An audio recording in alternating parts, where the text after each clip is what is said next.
Press. Yeah, again. I'm hoping Kirsten will come back on. IKEA.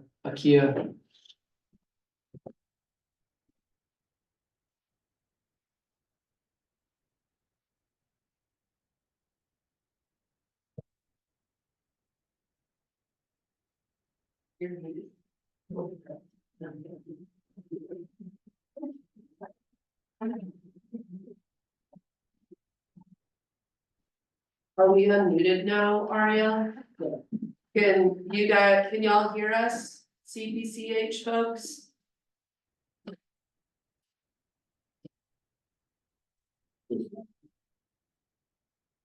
Are y'all still, Oh, we can hear you. okay, I can hear you, Rick. Did you hear my cat knock over my smoothie? Oh. It's okay. Weird cat thing to do.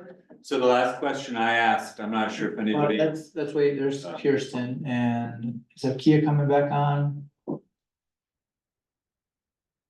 Hopefully this will all work. Kirsten, can you hear us? Yes, I can. Can you? Yes, now we're back on with you. Does IKEA want to get back on?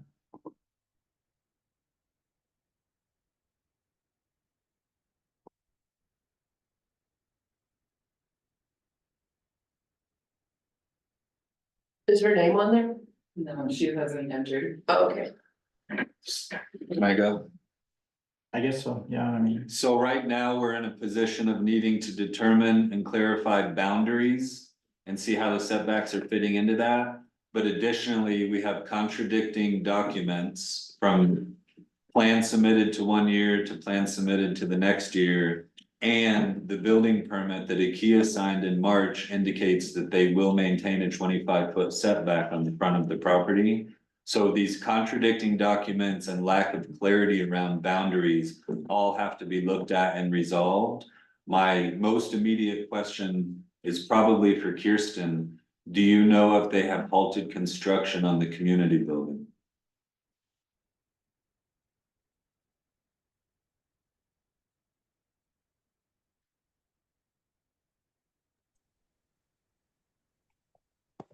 Kirsten? She's out. Rick? Now Rick's calling me.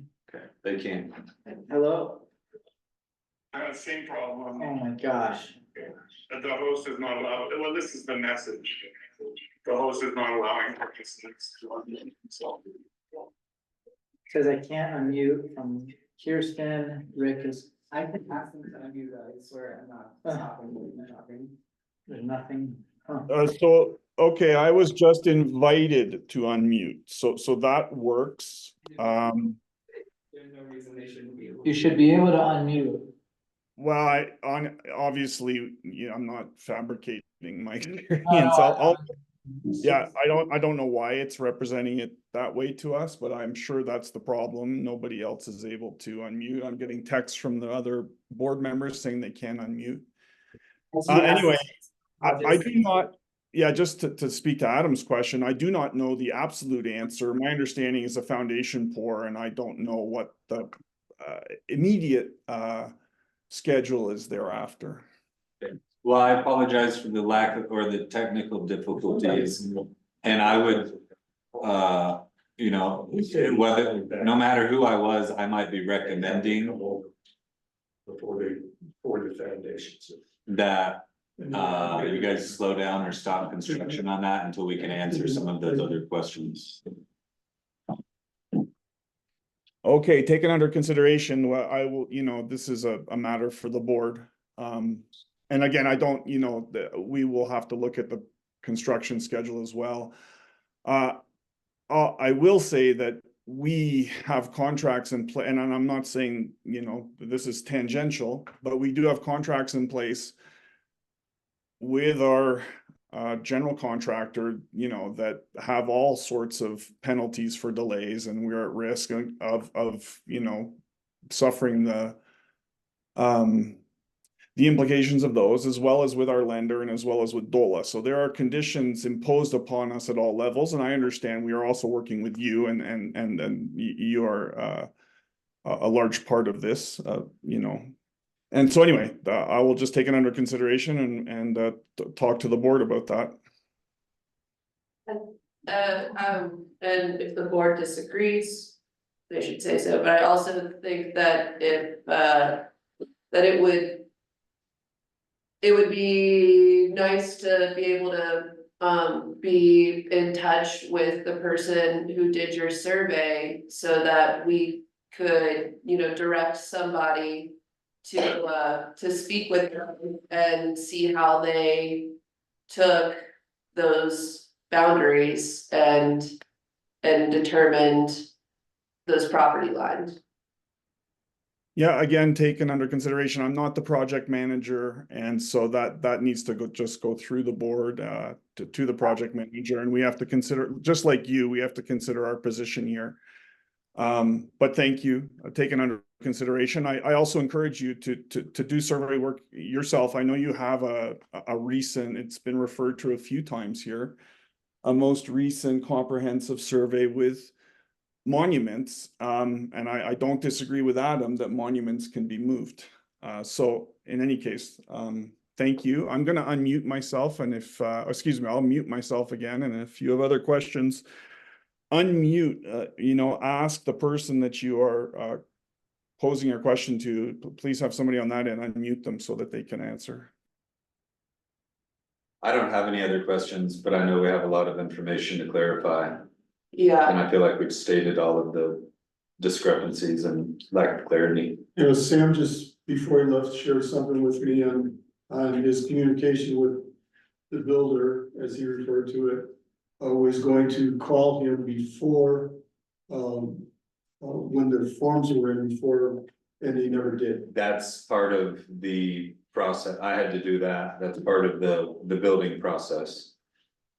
And Sam told me he never got that call, so couldn't, there was no pre-inspection that was going in correctly. And that's specific to setbacks. He could have called it then.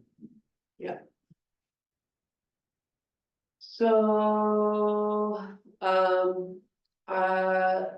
make a motion that we get in contact with the town engineer and, get our own property boundary on the border CPCH survey. So are we looking on just where the boundary is on Lime Street? That's the only thing in question, I think, so yeah, the Lime Street boundary. And in their and the building permit that we received on March 4th, the box was checked that there was a property survey or improvement location certificate. And so our town engineer can review that document as well. This could get very expensive for us. Because this would be looked at by the surveyor as a potential serious situation. Which means they will go back to what, these are my words, not theirs, their starting point to be able to bring the correct measurements from wherever that might be, and it may not be close, all the way to that development site. And that's why I say the onus should be on them to show us that they have met what they have agreed to do. If we need to go further than that, then we need to go further than that, but I want to forewarn you that it's not just someone coming out there setting up their reading devices right on the corner and going from that point. It's gonna take more than that. The card's fine, Dan. Yeah, hi Rick, sorry, you still can't get on? We should at least get a call at this time. How come it's like, you have to manually unmute? It's weird, something's going on. I can troubleshoot it later, but I don't know if you want me to troubleshoot Okay. it now. If he wants to be unmuted, I can. Yeah. Just let me know if you want to unmute. Rick wants to be unmuted. Can you invite everybody to be unmuted at the same time, Ariel? Why don't he just stay on? Why does he keep taking himself off? Well, what they're saying, Well, Dennis, I'm not sure who's asking that. I believe it's Dennis, because I don't speak for everyone and I don't have, I've been on the board since September of last year, so I don't have comprehensive answers to all these questions. So just for the sake of this meeting, don't mute yourself again so we can stay in touch with at least with you. Fair enough, that things happening on this end, phones ringing and stuff, but I shall stay on the meeting. I just wanted to point out, Dennis, I'm quite certain that our surveyor employed, GPS to ascertain those monuments and has worked off them. So that was why I'm encouraging you to perhaps get a second opinion. Okay, but if we had authorization to have that individual speak with us and at least have him show us what he's done and where it's at, that would be one starting point. And then if we chose to go further than that, we can. Very well, but I will, as mentioned earlier, we'll take this to the executive director and the project manager and see what we can do. All right. I cannot, listen, I'm not the GC. I do not have authority to say who can, frankly, I think it would be good for the town, perhaps. I'm not talking about the trustees necessarily, but I think would be helpful for all involved if there was some protocol so that town citizens aren't all going to the contractors who are working on the property. There might, and I think Akia wants to speak to that. She's now not on the call, so we can't hear that. She is the project manager, also our executive director. And so we'll have her follow up by email. I think just for all involved and also to streamline communications and understanding about what's happening, that's probably for the best. And so I will let Akia coordinate anything like that, Dennis, as regards the surveyor. I wanted to say that we are, I believe our contractor and certainly our in the spirit of the site plan that was submitted with the building permit, I believe that is what's being followed. I don't believe anybody's not trying to follow that. I think we do have to establish property lines and where we are and what setbacks are actually being used, whatever they are, and go from there. So, I do feel like there's two distinct points. One is that, yes, as the town, we need to get clear on that property line so we can get an accurate measurement of what the setback is. But then there is also the issue that the building plan is under the impression that it's okay to have a 5-foot setback.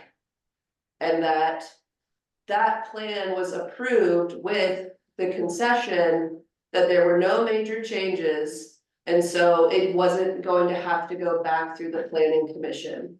it went to the planning commission, but with. But the second time, Second time. with this current plan that is being used, it did not have to go back through the planning commission because of a agreement between CPCH and the board that there weren't major changes. No, it went back to the second time it went back to the planning commission, but it never went before.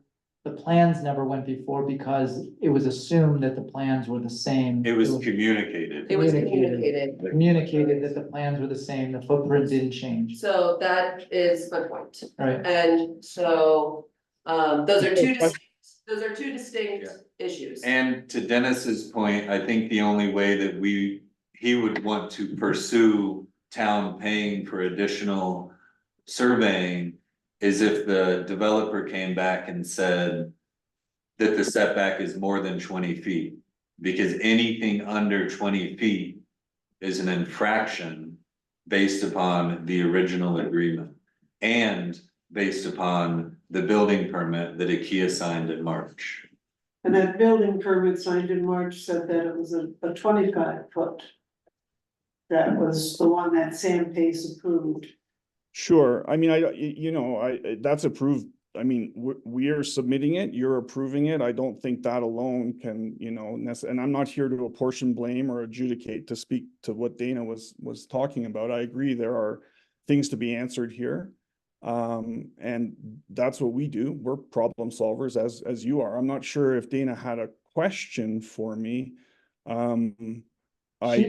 I think she was trying to state there's two different things going on, right? Yeah. There's, you have. I goes- understand, I just to, I understand, it's been repeated a few times. I understand both of those things. And so I So, am neither surveyor nor attorney, so I cannot adjudicate either of them individually. I'm, relying on experts.